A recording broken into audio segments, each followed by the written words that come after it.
জয়দু বাড়ি এসে এখন পাস্তা পার্টি হচ্ছে আমাদের। সব ঠিক আছে। আরে কিছু বলনি, আমি সসের ডাব্বা নিয়ে বসেছি। কত বড় সস। এই তোরা কি এই মোড়াতে এইখানে মরতে এলি? এইটা দিস না আমি দেবো। বলছি এই মোড়াতে কি হয়েছে বল তো, একটু খেয়ে নি, একটু খেয়ে বলি কেমন হয়েছে। কি কিছু একটা বললি? কিছু না, কাট কাট কাট। আরেকবার বল, সবাই একটু শুনুক।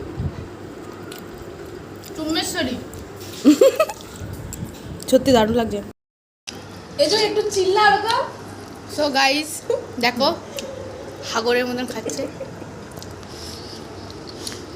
এই যে একটু চিল্লা। এখানে আরেকজন খাচ্ছে, আবার মতো ভিডিও কলিং মনে হয়।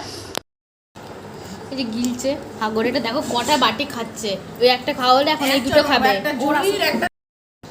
ওই যে একটা হাগরে খাচ্ছে, আমরা তো কষ্ট করে রান্না করলাম আর ওকে এভাবে খাচ্ছে দেখো।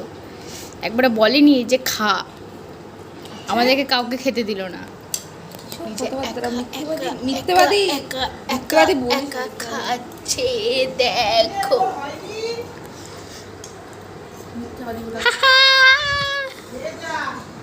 খাচ্ছে দেখো, এই যে যাচ্ছে মুখের মধ্যে ঢুকে গেল।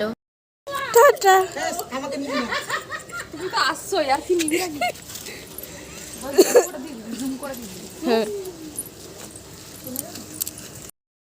যাবে এই কুলটি রোডে, তাই তো? হ্যাঁ।